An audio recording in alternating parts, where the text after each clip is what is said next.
What I found that the core of most of our psychological ills is culture, is the content, is the structure, right? It's like when you go to the NFL, they don't care about your soul, right? They care if you can perform on Sundays.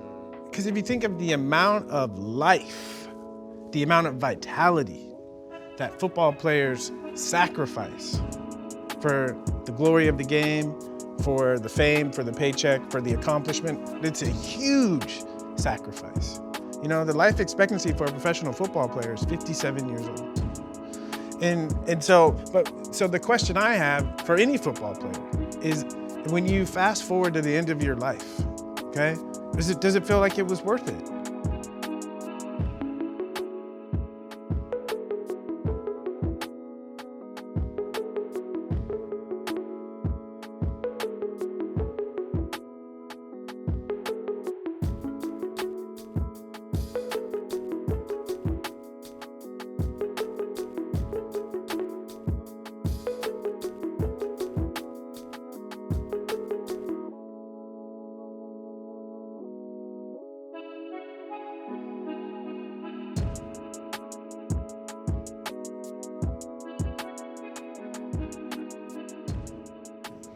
What's up, man? What's up? The main priority in my mental health journey, I just got to the point where I just wanted to feel good. Damn, like, can I just feel? I I have the money and I have all this other stuff that's supposed to make me feel good, but I don't feel good. And so it was like a real life issue that I was wrestling with, and it was difficult because when I tried to talk to someone about not feeling good, they would look at me and say,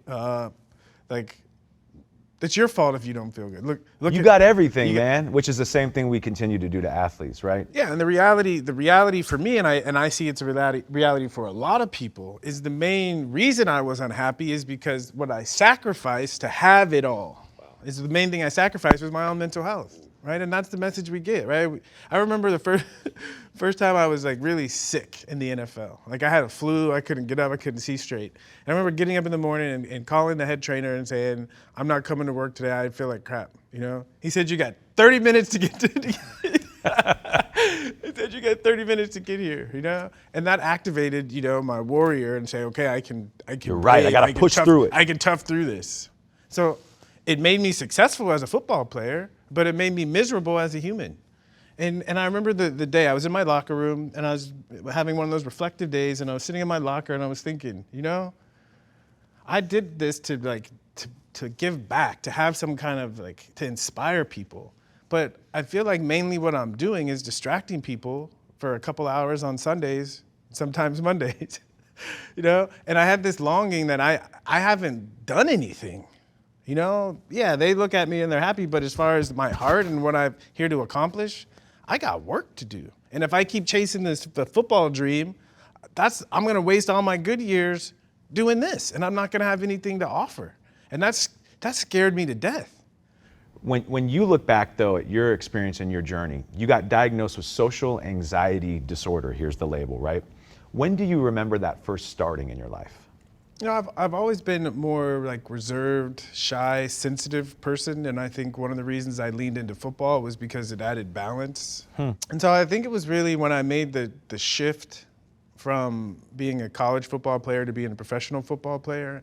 And what I connect that to is it was the first time that I feel like my soul's journey or my inner journey and my outer journey diverged. Interesting. You know? You were out of alignment. I was out of alignment. And the way I identified it is when I was a kid, you know, my mom told me, you know, you're going to college and I can't pay for it. Right? So when she said that, the faith that she gave me was that I'm getting a scholarship. So it was a foregone conclusion that I was getting a scholarship. Right? And then as I connected to that story, I remember watching Notre Dame football. And I was like, I'm playing college football. I want that experience. And so, foregone conclusion. Okay? And then I got to college and I was like, I'm gonna be the best ever, right? There was a meaningful narrative that I connected to. And I accomplished that. But in my mind, my story, my narrative, it didn't go beyond that, it stopped. And what drove even the desire to be the best? I think it's more accidental. You know, I remember most of my success in football was a surprise to me. You know, and it's like when we do certain things, we recognize, oh, either I love this or I have a special kind of gift or talent in this direction. But then once we recognize that, we owe it to ourselves to put the work in to develop ourselves in that direction. Another way of saying that is I think we all have the potential to be the best at something. Like I think of on a football team, right? It's a beautiful example is because you need variety to come together and all at their best contribute to some joint purpose. And I think the same thing in life is we start to value what we have the greatest potential to be the best at, to thrive, and we move in that direction. I think we're going to be fulfilled, we're going to be happy, and we're going to be contributing something. Did you see the trade coming from New Orleans to Miami? Did you know that was on the table? Did you know it was going to happen? When I got to New Orleans, my rookie year was it was horrible. I was hurt. I missed a bunch of games. It was bad. The next year, Coach Dickey gets fired. We get a new coach, and the new coach comes in, and he's heard all these horrible things about me. So we start on this rocky. So it's not a pleasant experience. And then we get on the same page, and I'm killing it. Like the team won 6 games in a row. I get to 1,000 yards in week 10. But on my 1,000th yard, right, the universe speaks to us. On my 1,000th yard, my ankle breaks. So I'm sitting in the locker room, and the doctor comes in, and he breaks the news, and I start sobbing, right? Just like, it was like the death of this image was like gone. Because I realized the glory, it can just end like this, right? And something didn't sit right with me. So I started thinking about politics. My mind started to already shift to having a larger presence and using the platform to do something. And then I got traded. Okay? And then I get traded to a contender who needs a running back, and it's sexy Miami, and end up leading the league in rushing. And so it like re-sparks the vision and the dream, right? And then kind of the same thing happened. That next year, injuries, and I realized like this was the universe speaking to you. This is the universe speaking to me. The universe was starting to show me, actually, no, we have other plans for you. You know, like part of and I've read a lot of mythology because it speaks to a part of me that my formal education doesn't. And we see it in a lot of movies. Like one of my sons loves the Lord of the Rings movies, you know? And I think he really connects to the idea that an earnest group comes together and goes on a journey. And I think as you follow that journey, sometimes you come to the raging river, right? And you have to figure out like, what do we do? You know, and sometimes, you know, we chicken out and we turn back. Right? But sometimes we figure a way to traverse the river, right? And we become braver and more fit for our journey. And sometimes, right, and I think we get this image from video games, sometimes you try to traverse the river and you get washed down, you know? But like in video games, and I think most of the times in life, right, you get another chance, right? You get another chance and you keep going at it until you figure it out. Was that something that was instilled in you at a young age? Is that just kind of, you know, the nature of who you are as a person at your core, that this response to I'm not getting what I need, and if I'm not getting what I need, then I'm going to either advocate for it or create my own lane? I guess it's both. I guess it's part of like my nature, and then it's been nurtured by the different experiences that I've had. And I'd say the most powerful nurturing experience was just growing up in a very religious household. And I think as a kid, I remember going to Sunday school and just hearing the stories, you know, and something about the stories of Jesus and the stories in the Bible, they just really spoke to my young mind. I remember I was talking to my analyst yesterday, actually, and somehow the story of Jonah in the belly of the whale came up. And I remember as a kid, you know, hearing this story in Sunday school and actually imagining myself being inside the stomach of a whale.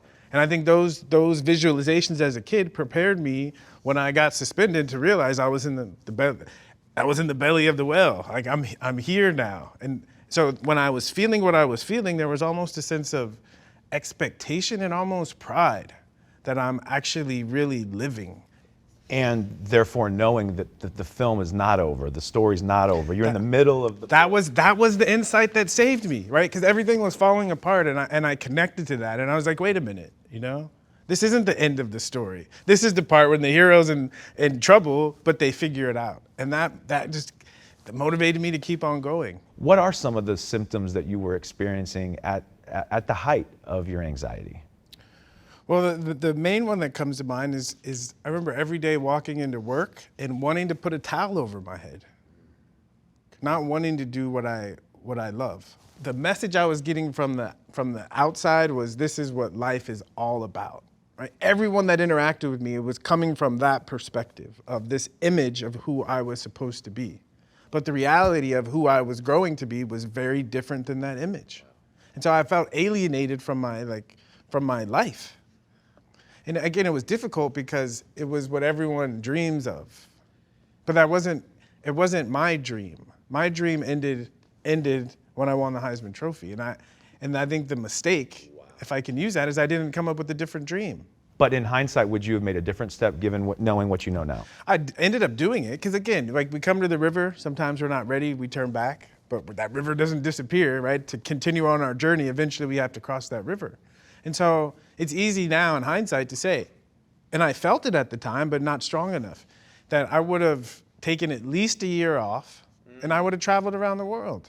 Because I think even if I think back, the core of why I really wanted to be someone is to be able to travel around the world. Because as a kid, I was in the advanced classes, and so I was around kids that had just access to more resources and I was the only kid in the class that had never left San Diego, right? These kids had been to national parks and some of them had been to other countries.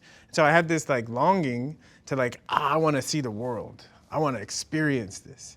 Eventually, when I finally retired, that's when I finally woke up to that. I need to see the world, right? There's things out there that I need to experience that are going to inform my path and my mission in life. And if I stay in this, it looks wonderful, but if I stay in this gilded cage, I'm not going to have the necessary food or experiences I need to grow into who I need to be.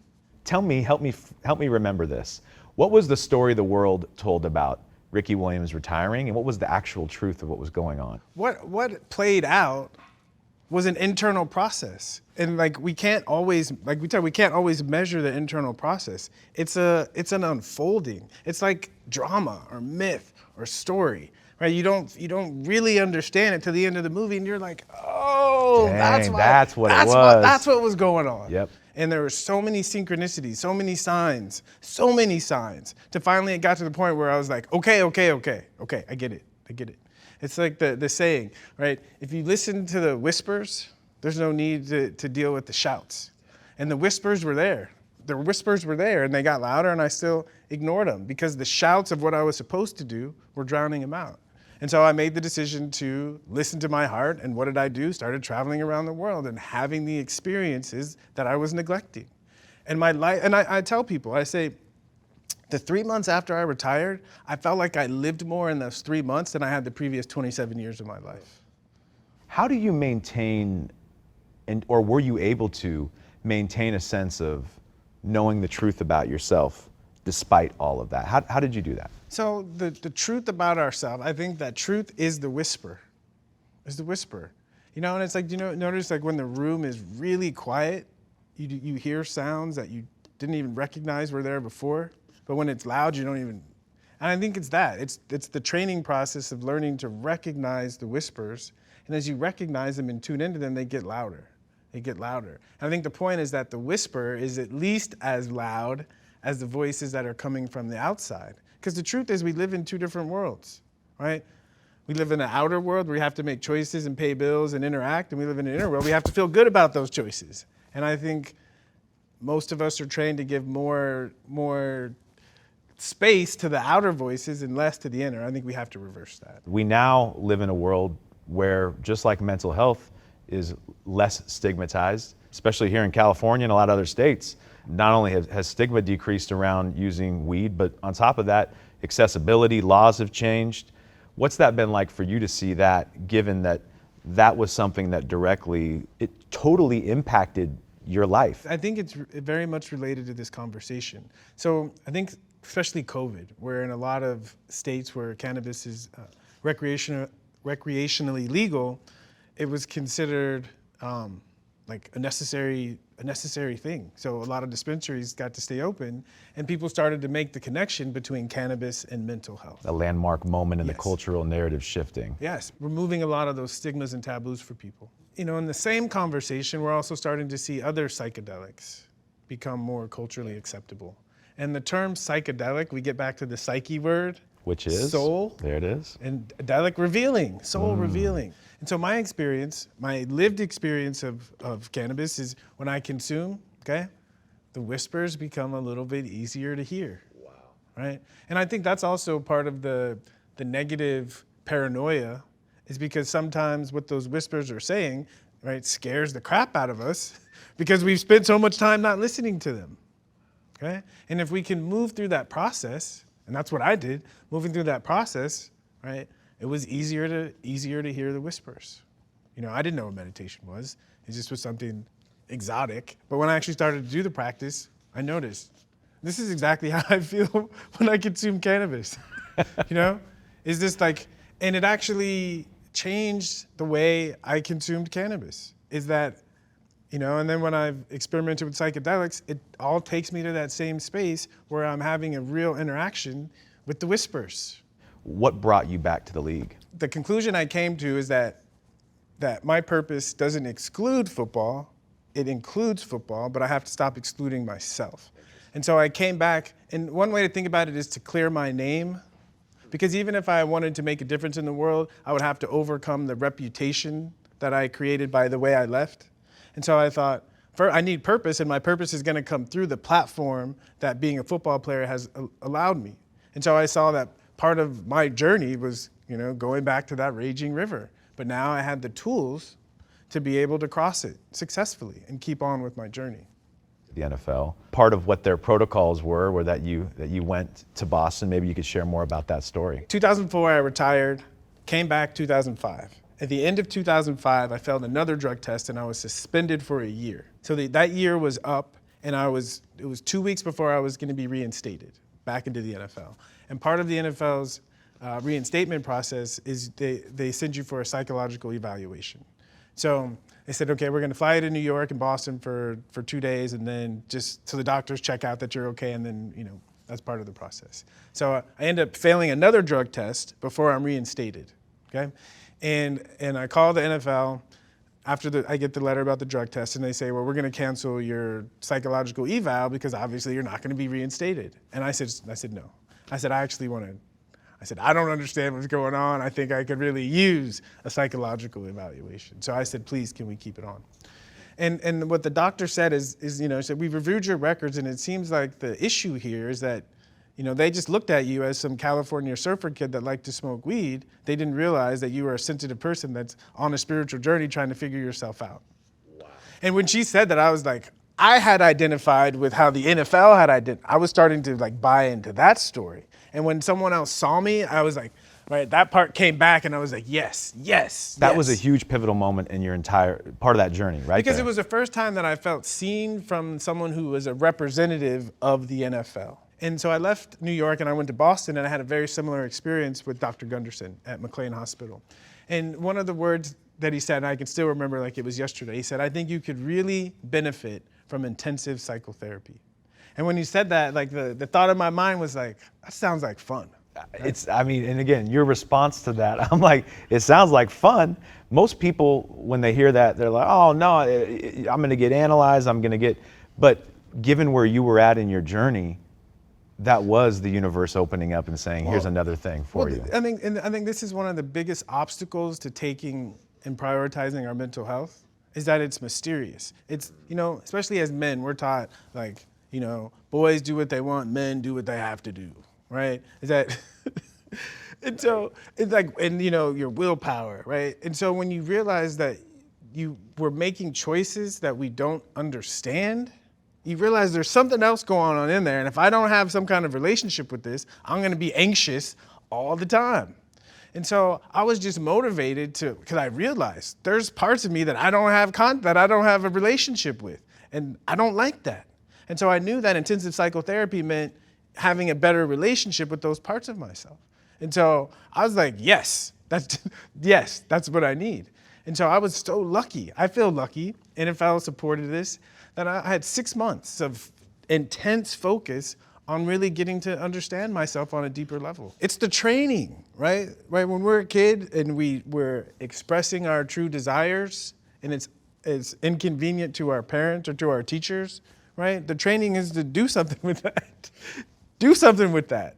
okay? And so our training is to clamp down the soul, because, right, if in the NFL, if all the players were truly listening to their purpose, a lot of them would leave. A lot of them would leave, and then what are right? The fear is they would leave and then we'd be stuck. But the truth is they would leave, and the people who's it's truly their destiny to be on the football field will be able to show up. I'm sorry, but that's mind-blowing to think about what you just said. Well, I say if I ever was the head coach of a college team, right? I walk in and here's my opening speech, okay? I'd say, just based on the numbers, okay? There is a small percentage of you guys in here, might be large, that really don't want to be here, okay? And any of you guys that have the courage to stand up and say, I'm one of those guys, I will honor your scholarship. Wow. Right? That's acknowledging. That's, even if it's direct, that's speaking to everyone in there, to their soul, saying that for some of you guys, you're here for the right reasons because it's part of your path. And for some, I understand, because of the pressure, you're not. There's no shame in that. Waking up to that and listening to your heart and being rewarded for it, that's what I want to put out into the world. Because right now we're punished often for listening to our hearts, because it's inconvenient to the people who need to have power over us.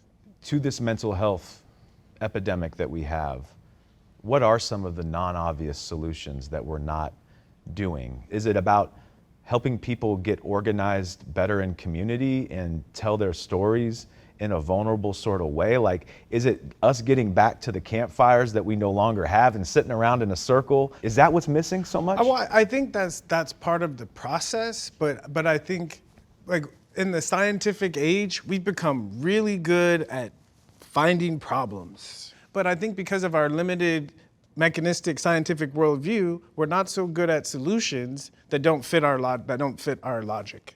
So, like, I made a promise to myself the other day, just that, because I have a platform and as I speak, to start using the word soul more. Carl Jung talks about the need for us to live a symbolic life. This feeling that our life is more than just going to work and paying bills and taking care of our kids, that there's something greater to our existence. Greater meaning, yes. Purpose. That we need that. And I think that's the missing piece. And I think it's as simple as just having the conversation with people. What do you think is your purpose on the earth? Just starting the mind, to giving the mind permission to go there. It's so funny that you use the example of, if I were a college coach.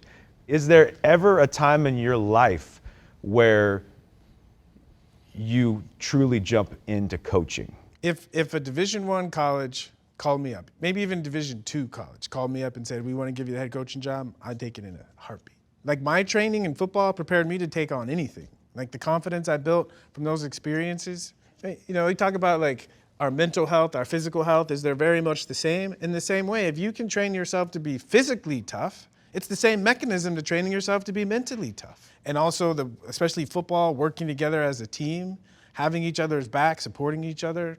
You bring your philosophy, you bring your system, and you implement it. And if you can get everyone to buy in, you see, right? That you see the end result. And one of the things that I think Carl Jung talked a lot about, I'm not sure if he used this term, but that there is a group soul.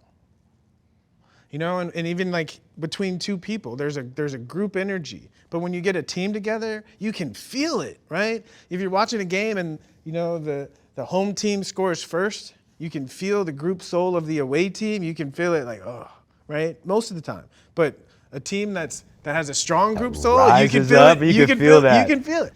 The success you had in Miami, and then you eventually, your last stop was in Baltimore. What did that feel like? There was a completion of like a chapter? Did you feel like you went there, you got what you needed to basically complete that, and you were finally ready to leave it be? Yeah, the completion was when I got to the 10,000 yard mark, I was like, check, check. Because to me, like, that's the story, right? I retired for a year, I was suspended for a year and a half, ups and downs, different teams. I was no longer a starter for half of my career, and still was able to manage to get to 10,000 yard rushing. Wow. Because it shows people, like, people are so afraid to be themselves because they're afraid that they're not going to have outer success. And I think what they sacrifice is too much. But if you can lean into the idea that I can be fulfilled and be successful, right? I don't think people believe it's possible. I give you this job, okay, Ricky? I want you to come in and I want you to head up the soul care of the NFL. Yeah. What would you do to really provide the true support that players need? Well, the first thing that comes to mind is there would be, and the role traditionally is the chaplain, but I would take this more seriously and not only put it in a traditional religious context. Is that it would be like the person that's in charge of taking care of the soul of the players on the team, and I would guarantee that team is going to perform better. They're going to feel more aligned with being where they are and what they're doing. That's a whole nother level when we think of mental health in athletes that no one is talking about. Say more. So just an example here, okay? Football player has a football game, okay, and they get a concussion, right? One of the things we know, right, especially immediately after a concussion, is brain function is affected. And one of the things that our brain is responsible, executive functioning, Yep. the choices we make. Yep. Okay? Someone has a concussion because of the game they play, and because of the concussion, their brain's not functioning right, and they make poor choices, where the league then punishes them for the poor choices. Just like, how does that make sense? Right. How does that make sense? It's a process. So if the NFL is going to help, take care of the players' souls, the first thing you have to do is let the players know they actually have a soul that needs to be taken care of. So even like the term psychology, right? Psyche means soul, right? The logic of the soul. But even still, even in psychology, we gloss over it. There's always the pioneer that no one's ever heard about, because they went first. And no one ever heard about them because they were obliterated by the powers that be, right? But they created a crack, And another pioneer comes and makes that crack a little bigger. And then another one comes and makes it a little bigger. And so I think if there were an athlete like that today, hopefully they'd be taking the crack that I made and they'd be making it bigger. These conversations, I think, are an example of what's going to change things.